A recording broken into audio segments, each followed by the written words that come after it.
Pulezidenti Yoweri Museveni oluvudde lwezo okumusunsa okuddamu okuvuganya ku Pulezidenti ayolekedde butereevu ne Maama Janet Museveni ku kisaawe Kololo okwogerako eri abawagizi be abadde bamulindiridde okuva ku makya.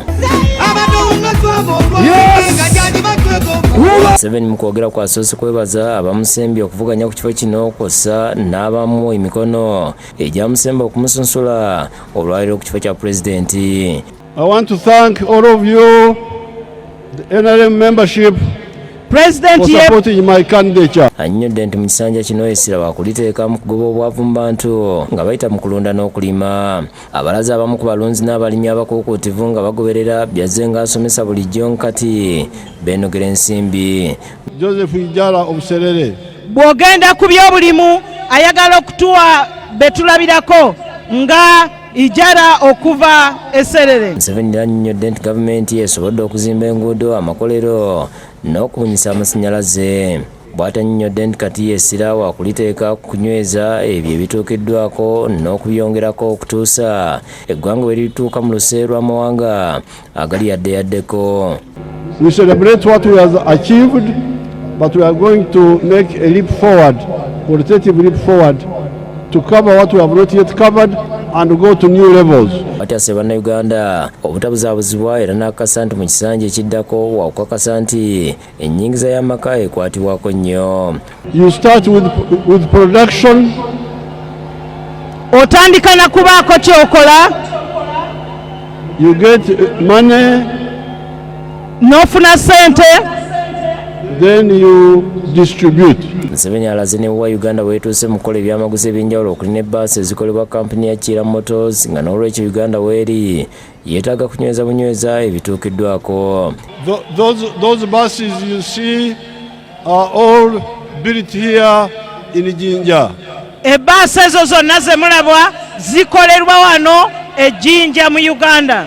So therefore, when we say we protect the gains, but also make a qualitative leap forward, that's what we are talking about. Ensonga y'amaka okwejja mu bwavu enteekateeka ya PDM n'emyoga ategeeza nti zijja kusigalawo nga kuno ajja kwongerako ssente ziyambeko abavubi abali ku myalo ez'abakulembeze ku mitendera gyonna so nga bo abalinamu ku ssente nga baagala okwongerako bajja kugenda mu UDB. N'emyoga gigenda kwongera okugenda mu maaso. Now, for the rich people like Yoweri Museveni, those will go to UDB. Abakatikkirwa nabo bakukwatibwako nga bateerawo ensawo ey'entandikwa. Abaggeto bakuweebwa kawumbi so nga ababoodaboda bamaze okuweebwa obuwumbi 10 nga ne bannaddiini bagenda kulowoozebwako. Then the bodabodas. Kati okwo kwogatta ababoodaboda. The ones of Kampala, we have already dealt with them. Aba Kampala abo bo bamaze okukolebwako. I was able to put 10 billion for their groups. Era yataddewo obuwumbi 10 mu nsawo yaabwe. We are also going to deal with the other groups at the right time. Ategeeza nti ensonga y'obubbi bw'eddagala mu malwaliro ga gavumenti ezizannya ebyobulamu mu ggwanga emabega nti naye wakubulwanyisa n'akasa nti ebimu bitambula bulungi ng'okugema abaana. We are going to fight against the theft of drugs in the health centers. Tugenda kulwanyisa ne ssekulwanyisa obubbi bw'eddagala mu malwaliro. Obutebenkevu mu ggwanga Museveni akasizza nti basobodde okuwangula nkati n'obumenyi bw'amateeka obutonotono obuli mu bantu nabwalagidde poliisi ebulwanyise. Crime is there. Naye obumenyi bw'amateeka weebuli. And this is where you, the leaders of the NRM, in your structures, you need to supervise your areas and ensure that the police people do their work. Ayise maama okutangaaza ku byabuuziddwa bannamawulire ku mbeera y'amasomero mu maaso g'ebyalo awali abaana abakyasomera mu miti ne ku ky'ensasula y'abasomesa. Maama Mukwanukula atangaazizza gye nvudde wa Uganda mu byenjigiriza okuviira ddala mu mwaka gwa 1986 n'okutuusa we tuli kati. The primary schools that we had in 1986 were 5,320. in 2025 we have 12,000 schools, 549.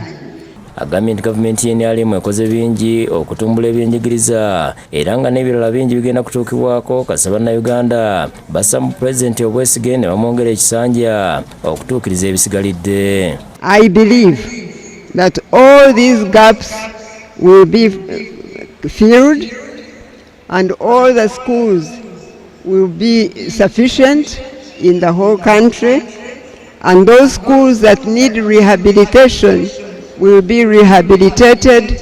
So what we need to do is to ensure that we unite Uganda and give NRM government and the President another term so that the NRM government can continue what it has been doing. Yebaza bannayuganda olw'obumu bwe balaze n'asaba Katonda okwongera okulungamya Pulezidenti okutwala Uganda mu maaso.